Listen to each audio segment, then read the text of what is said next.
आप सभी भाई बहनों का आध्यात्मिक ज्ञानात्मक चैनल की ब्रह्म मुहूर्त उपदेश कक्षा में एक बार फिर स्वागत है। आज की चर्चा का विषय है सत्संग, लेकिन साथ में कुछ और शब्द भी हमने लिखे हैं। दूसरी पंक्ति में हमने लिखा है नॉट आउट और उसको हमने एक विदाई के साथ जोड़ा है। देखिए, इन सभी शब्दों के अलग अलग अर्थ हैं। अक्सर हम देखिए नॉट आउट पे भी अक्सर चर्चा करते रहते हैं।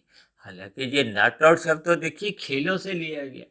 विशेष रूप से आप सभी भाई बहनों को इस शब्द के अर्थ मालूम ही है कि क्रिकेट के मैदान में जब कोई खिलाड़ी खेल रहा होता है, खेल खत्म होने पे वो नॉट आउट की स्थिति में रहता है, तो उसको अगले दिन खेलने का एक पुनः अवसर मिलता है। तो इसके बहुत ही गहरे अर्थ हमने इसको सत्संग से जोड़ते हुए अपने पहले भी कुछ वीडियो इस पर बनाई हैं।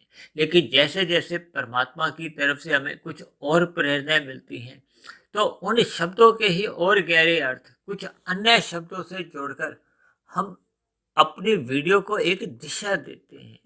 देखिए, इन सभी वीडियो के पीछे का एक ही उद्देश्य होता है कि किसी भी तरह हम परमात्मा से जुड़े हैं, उस परम पिता सत्ता से हम सम्मुख हों, उसकी आज्ञा में अपना जीवन बिताएं।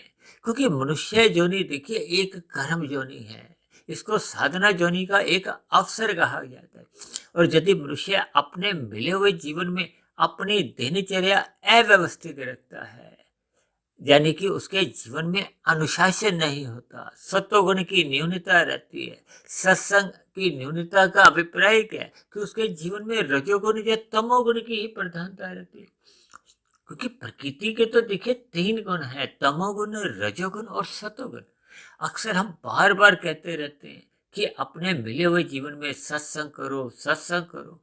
इसका अभिप्राय क्या है? बार बार हम इस बात पे भी चर्चा करते हैं कि सत्संग करो, जबकि एक साधारण मनुष्य है, एक सत्संग को देखिए वृद्धावस्था के साथ जोड़ देता है।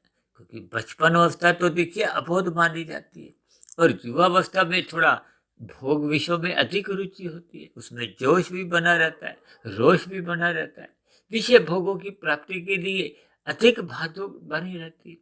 तो ये सभी स्थितियां तामसी या राशि ही बढ़ती है। देखिए, तामसी का अभिप्राय पाप कर्मों से भी लिया जाता है। पदार्थों का जब हम अधिक संग्रह करते हैं विषय भोगों को भोगने के उद्देश्य से, तो फिर वो एक तमोगुण संग्रह, एक तमोगुण वृत्ति है। जबकि विषय भोगों की प्राप्ति के लिए जब हम भागदौड़ करते हैं, तो वो एक राशि प्रवृत्ति है। उसी धन प्राप्ति के लिए जब हम छल कपट, ठगी, हेरा फेरी करते हैं, तो वो एक तामसी प्रवृत्ति बन जाती है। जब जब हम विषय भोगों की पूर्ति नहीं होने पे क्रोध में आते हैं, वो भी एक तामसी वृत्ति। यानी कि आपके हमारे जीवन में देखिए ये जो तीन गुणों का खेल है, वो बहुत ही एक विधि पूर्वक चलता रहता है और मनुष्य को इसका बोध नहीं रहता। क्योंकि हम सभी भाई बहन जब जब सत्वगुण का संग करते हैं, तो आपके हमारे जीवन में देखिए खुशहाली आती है, आपका हमारा वर्तमान मिला हुआ जीवन भी संवरता है और आगे जो मरने के बाद की जो एक स्थिति है, क्योंकि हम सभी भाई बहन देखिए एक स्थूल शरीर की एक आयु के साथ जन्म होते हैं, हम प्रारब्ध लेके आते हैं और प्रारब्ध में जाति, आयु और भोग निश्चित होते हैं। अब जाति तो देखिए जन्म के साथ ही आपके हमारी निश्चित हो जाती है। जिस जाति में हम जन्म लेते हैं उसी जाति विशेष में ही आपके हमारी मृत्यु होती है। और ये जो आयु है, आयु का अभिप्राय देखिए सांसों से होता है। हम माता के गर्भ में आते ही एक निश्चित सांसें लेकर आते हैं। अब सांसों का यदि हम सदुपयोग करते हैं, अपनी सात्विक दिनचर्या रखते हैं, तो आप और हम पूरी आयु जीते हैं। यदि हम विषय भोगों में अधिक रुचि रखते हैं, राशि भोजन का सेवन करते हैं और राशि जीवन ही बिताते हैं, भागदौड़ करते हैं, तो आपके मेरे जीवन में देखिए कुछ सांसें तेज होने से फिर आयु कुछ अंश में घट जाती है। और जब जब मनुष्य देखिए तामसी वृत्तियों में लिप्त रहता है, तामसी भोजन लेता है, नशे के पदार्थ लेता है, तब ऐसी स्थिति विशेष में उसकी आयु और अधिक घट जाती है। देखिए, आयु का अभिप्राय हम बार बार कहते रहते हैं, ये सांसों से है। और जब जब मनुष्य देखिए सात्विक दिनचर्या अपनी मजबूत कर लेता है, योग में रहता है, जैसे हम स्थूल शरीर के स्तर पर विभिन्न आसनों द्वारा अपनी आयु तो कुछ अंश में देखिए बढ़ा लेते हैं।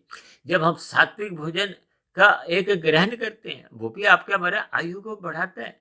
अक्सर आपने सुना होगा ना, फलाना फलाना एक साधु समाधि में इतने 200 वर्ष से वो समाधि में है, तो वो अपनी सांसों को रोक लेते हैं या कमजोर कर लेते हैं। यदि एक मनुष्य देखिए 1 मिनट में 100 सांसें लेता है, दूसरा मनुष्य यदि 30 सांसें लेता है, तो वो उसकी कम खर्च होने के कारण उसकी आयु फिर बढ़ जाती है। एक मनुष्य 100 की जगह 300 सांसें लेता है तो उसकी आयु घट जाती है। अब अगला है भोग। भोग का अभिप्राय जिन कर्मों को हम पूर्व की मनुष्य योनि में कर चुके होते हैं, चाहे वो पुण्य कर्म हो चाहे वो पाप कर्म हो, उनके फल उस जीवन विशेष में पके नहीं होते। अब वो पक के तैयार हो चुके होते हैं, तो वो वर्तमान मिले हुए जीवन में हम एक प्रारब्ध वश उन भोगों को भोगते हैं, जिसमें सुख भी होते हैं दुख भी होते हैं।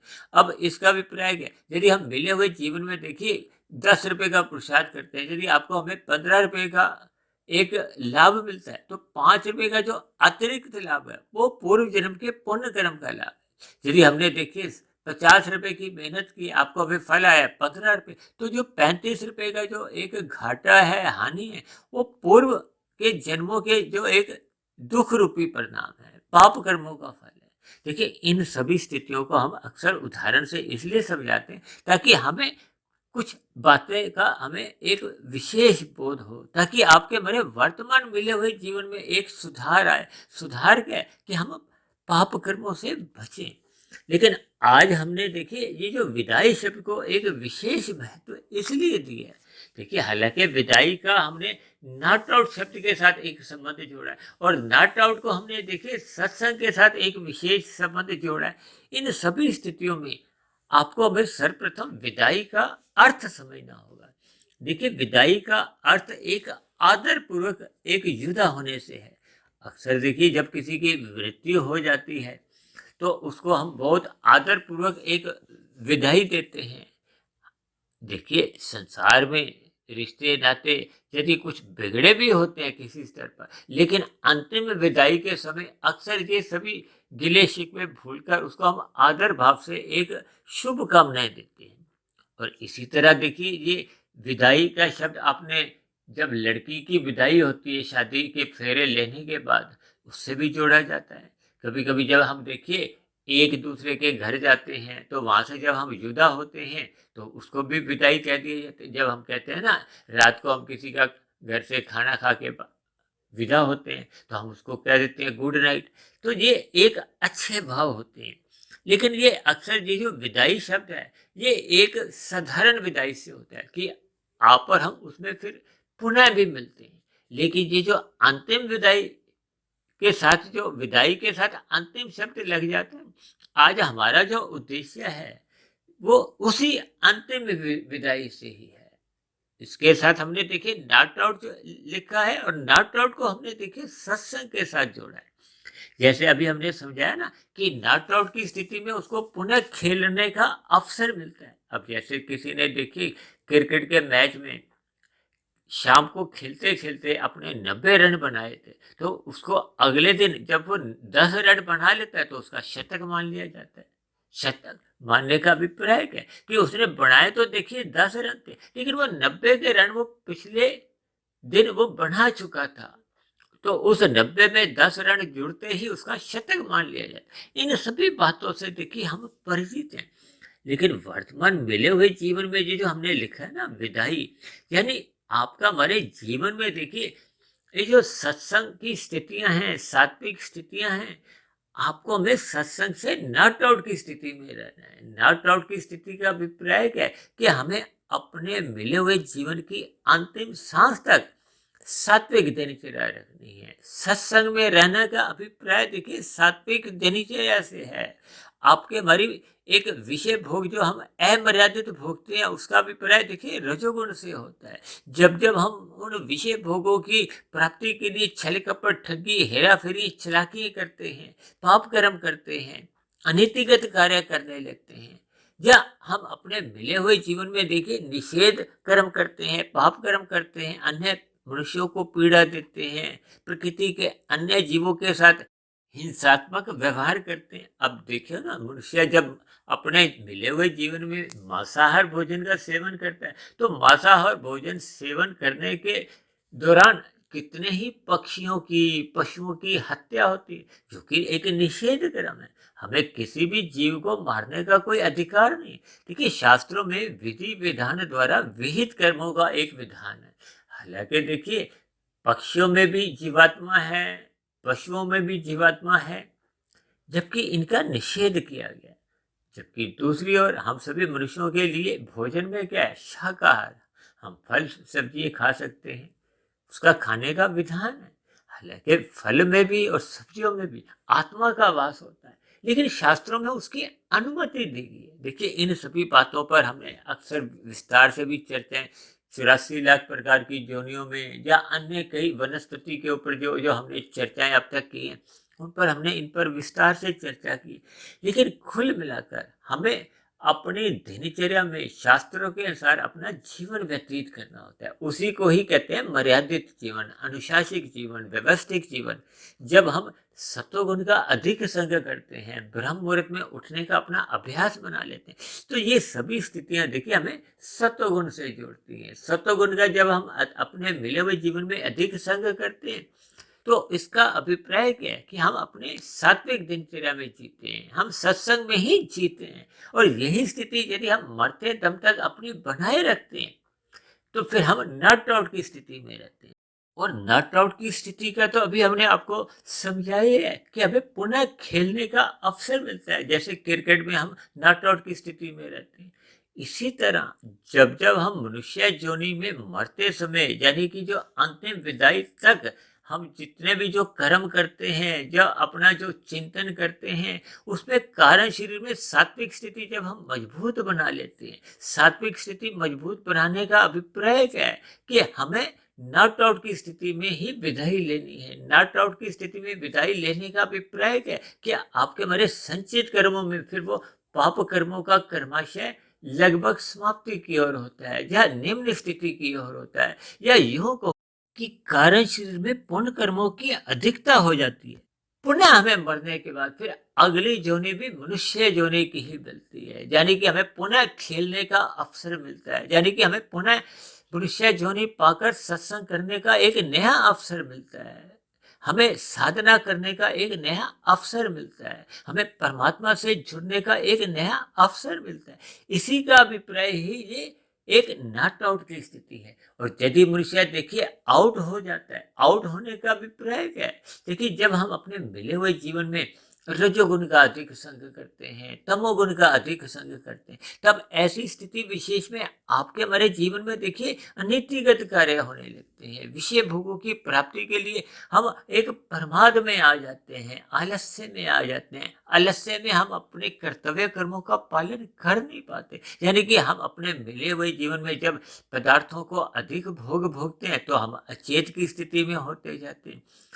अचेत की स्थिति का अभिप्राय क्या है कि आपका मेरा ज्ञान आवृत होता जाता है, ढकता जाता है। आपके मेरे जीवन में फिर वो कुसंग जैसी स्थितियां होती हैं। देखिए, मैं तो अक्सर बार बार कहता हूँ कि रजोगुण अप्रत्यक्ष रूप से कुसंग है, क्योंकि रजोगुण में जब जब मनुष्य लंबे समय तक या गहरे तल पे अधिक भोगों में लिप्त रहता है, तो उसका तमोगुण में गिरना निश्चित बना रहता है, क्योंकि तमोगुण रजोगुण पास पास है। रजोगुण को देखिए तमोगुण का एक पड़ोसी भी माना गया है, क्योंकि शास्त्रों में कहा गया ना कि तमोगुण से 10 गुना अच्छा रजोगुण है, रजोगुण से 10 गुना अच्छा सत्वगुण है।